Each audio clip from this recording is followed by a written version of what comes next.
그레이스교에서 진행하는 기독교 고전 매일 읽기 프로젝트 좋은 번연의 철로 역정 제1부 4장 크리스천이 좁은 문에 도착하여 친절한 영접을 받다. 마침내 얼마 후에 크리스천은 좁은 문에 도착했다. 그 좁은 문 위에는 두드리라 그러면 열릴 것이니라 하는 글귀가 써 있었다. 그래서 크리스천은 두서너 차례 문을 두드리며 이렇게 외쳤다. 제가 지금 여기로 들어가도 될까요? 비록 저는 하나님의 말씀을 거역한 쓸모없는 존재이지만 문 안에 계신 분이 저를 긍휼히 여겨 받아주실 수 있을는지요? 만일 당신께서 저를 긍휼히 여겨 주신다면 저는 저 높은 곳에 계시는 하나님께 끊임없이 영원한 찬양을 드리겠나이다. 마침내 선의라는 이름으로 불리는 성실하고 침착해 보이는 사람이 나와서 지금 문을 두드리는 사람이 누구며 어디에서 왔고 또 무엇을 얻고자 하는지를 물어보았다. 크리스천이 대답하였다. 여기 헐벗고 무거운 짐을 진 죄인이 왔습니다. 나는 다가올 하나님의 진노를 피하기 위해서 멸망의 도시에서 떠나 영생의 구원을 얻으려고 시온산을 향해 가는 길입니다. 그런데 선생님, 그곳으로 가려면 이 문을 지나가야 한다고 들었는데 제가 문 안으로 들어가는 것을 당신께서 허락해 주실는지 알고 싶습니다. 그러자 선인은 진심으로 환영합니다 라고 말하면서 기꺼이 문을 열어주었다. 크리스천이 문 안으로 발을 들여 놓았을 때 그 사람은 갑자기 크리스천의 팔을 와락 끌어당겼다. 도대체 왜 이러시나요? 하고 크리스천이 묻자 선인은 이렇게 대답했다. 이 문에서 약간 떨어진 곳에 튼튼한 성 하나가 서 있는데 그 성의 성주는 바알세불이라고 하며 그와 그의 부하들이 이곳을 향해 늘 화살을 쏘고 있답니다. 그들은 마귀들로서 이 문으로 들어서는 사람들을 쏘아 죽이려고 애쓰고 있죠. 크리스천이 저는 기쁘기도 하고 한편 두렵기도 합니다 라고 대답하자 문지기가 어떻게 해서 이곳에 오게 되었습니까? 하고 물었다. 크리스천이 대답하였다. 전도자라는 분이 이곳으로 와서 문을 두드리라고 하기에 이곳으로 왔답니다.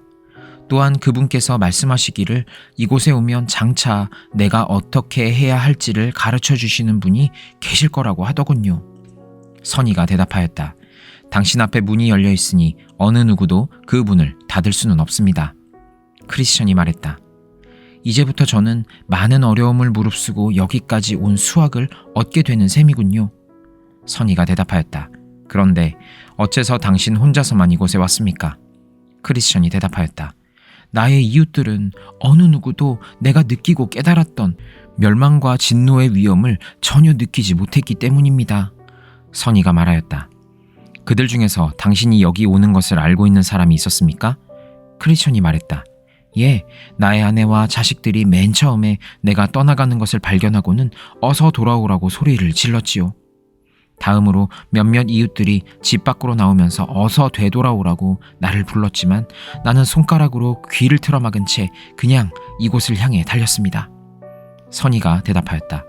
당신을 뒤따라오면서 빨리 집으로 돌아가자고 설득하는 사람이 없었나요? 크리스천이 대답하였다. 있었습니다.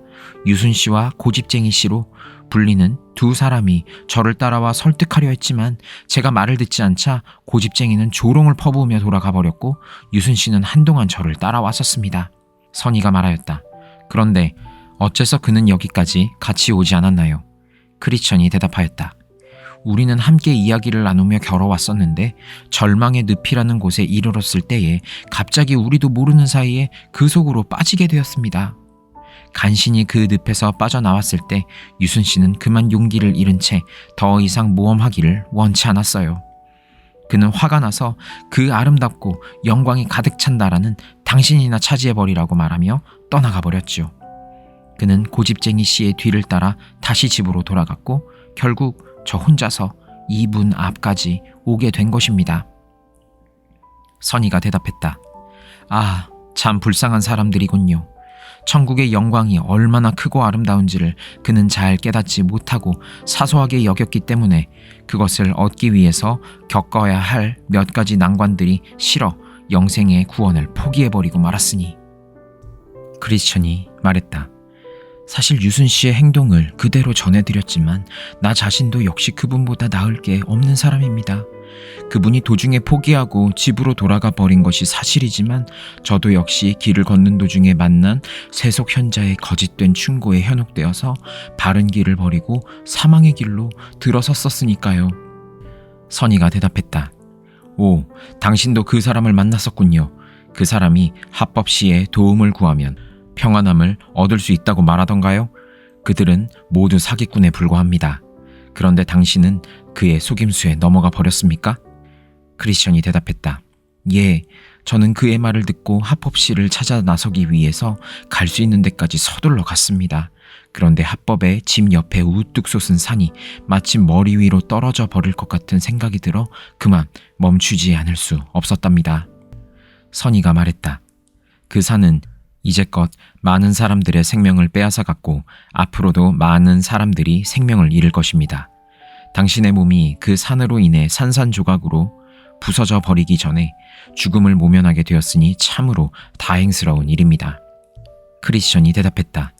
내가 그 산 앞에 이르러 공경에 처한 채 당황하고 있을 때 마침 다행스럽게도 전도자님을 다시 만나게 되지 않았더라면 제가 거기에서 어떻게 되었을지 알 수 없는 일이죠. 그분께서 다시 한번 제게 와주신 것은 하나님의 자비로우신 섭리였으며 그렇지 않았더라면 영영 이곳에 오지 못했을 겁니다. 그러나 이제 어리석고 용기가 부족하여 그 산으로 인해 죽임을 당하기에 마땅한 존재인 제가 여기까지 무사히 와서 당신과 이야기를 나누고 있으니 이 얼마나 크나큰 주님의 은총입니까? 선희가 말했다. 당신이 여기에 오기 전에 어떤 일을 했건 우리는 결코 상관하지 않습니다. 주님께서는 내가 결코 내쫓지 아니하리라고 약속하셨기 때문입니다. 그러니 선한 크리스천 씨, 잠깐 나와 함께 이쪽으로 가십시다. 내가 당신이 가야 할 길을 가르쳐 드리리다. 저 앞을 보십시오. 저쪽으로 뻗어 있는 좁은 길이 보입니까? 그 길이 이제부터 당신이 가야 할 길입니다. 당신의 조상들과 많은 예언자들, 그리스도와 또 제자들에 의해서 만들어진 길인데 마치 자로 그어놓은 것처럼 똑바로 닦여진 길이며 당신이 이제부터 가야 할 길입니다. 크리스천이 대답했다. 그런데 혹 처음 그 길을 걷는 사람이 길을 잃어버리게 할 만한 구부러진 길이나 모퉁이들은 없습니까? 선희가 대답했다. 물론 이 길에는 그런 것들이 많이 연결되어 있지만 그런 길들은 모두 구부러져 있고 폭이 넓습니다. 그러나 바른 길은 단지 하나뿐이며 그 길은 매우 좁고 또 곧게 뻗어 있는 길이므로 당신은 쉽사리 옳고 그른 길을 분간할 수 있을 것입니다. 그때 나는 꿈속에서 크리스천이 아직도 그의 등에 지워져 있는 무거운 짐을 벗을 수 있도록 도와줄 수 없겠느냐고 선희에게 간청하는 것을 보았다. 그 짐은 다른 사람의 도움을 받지 않고는 도저히 벗어버릴 수 없는 것이었기 때문이었다. 그러자 선희는 그에게 이렇게 말해 주었다. 비록 당신의 짐이 무거울지라도 구원의 장소에 이를 때까지는 참고 그대로 지고 가십시오. 거기에 이르면 저절로 당신의 짐이 등에서 떨어져 나갈 것입니다. 그리하여 크리스천은 허리띠를 꼭 동여매고 다시 길을 떠날 채비를 했다. 선희 씨가 다시 알려주기를 이곳에서 얼마쯤 가면 해석자라는 사람의 집에 있는데 가서 문을 두드리십시오. 그러면 그분께서 당신에게 여러 가지 훌륭한 것들을 보여주실 것입니다. 하고 말해주었다. 크리스천이 선희에게 작별 인사를 하자 선희는 하나님의 은총으로 그가 무사히 성공하기를 기원해 주었다.